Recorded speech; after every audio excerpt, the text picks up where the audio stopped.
Activity 4, Making Conclusions. This is a part of Unit 3's Linear Relations. Trends. A trend is a general direction that a set of data takes. For example, you might say that there is a trend for the amount of paper in your binder to increase as the semester progresses. In mathematical terms, we use correlation to describe a trend. The trend of a data set has either a positive, negative, or zero correlation. Examine the scatter plot of time versus distance, where time is the independent variable and distance is the dependent variable. A positive correlation occurs when, as the independent variable increases, the dependent variable also increases. To describe the scatter plot above, you can say, the scatter plot indicates a positive correlation, because as time increases, the distance also increases. Visually, the trend moves upward as you move to the right of the graph. A negative correlation occurs when the independent variable increases, the dependent variable decreases. Visually, the trend moves downward as you move to the right. For instance, examine the negative correlation shown in the drying time versus temperature scatter plot shown below. A zero correlation or no correlation occurs when there is no discernible pattern to the data set.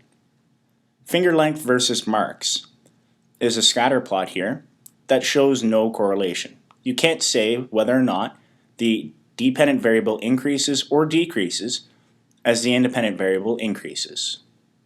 This often occurs in data that is not related. The line of best fit gives an indication of the strength of the correlation. If the data points cluster around the line of best fit, the correlation is strong. If the data points are more widely dispersed, the correlation is weak. And if there are few data points in the data set, the correlation may also be considered to be weak. The first scatter plot contains a data set with the points clustered near the line of best fit. This is an indication of a strong correlation. This graph was created in Corel Quattroflow, but you can use other spreadsheet software such as Excel or OpenOffice. There is an R value, or a regression value, indicated on the graph. The R value of the graph on the left is 0.94. The closer this R value is to 1, the stronger the correlation. The data points in the second scatter plot are dispersed further distances from the line of best fit. This indicates a weaker correlation. Note that the R value is 0.79. This R value is further away from 1 and is another indication of a weaker correlation. Visually, you can see that a graph with a R value very close to 1 would have the points very closely clustered around the line of best fit. And the further spread out they are, the less the R value. Take another look at the negative correlation from above. One data point has been circled in green. This is at approximately the time 8 seconds and the temperature 5 degrees Celsius.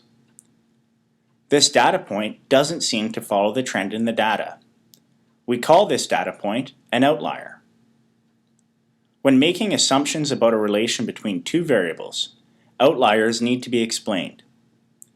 Outliers may be mistakes in the collection of data, or outliers may indicate to the researcher that other factors are affecting the outcome.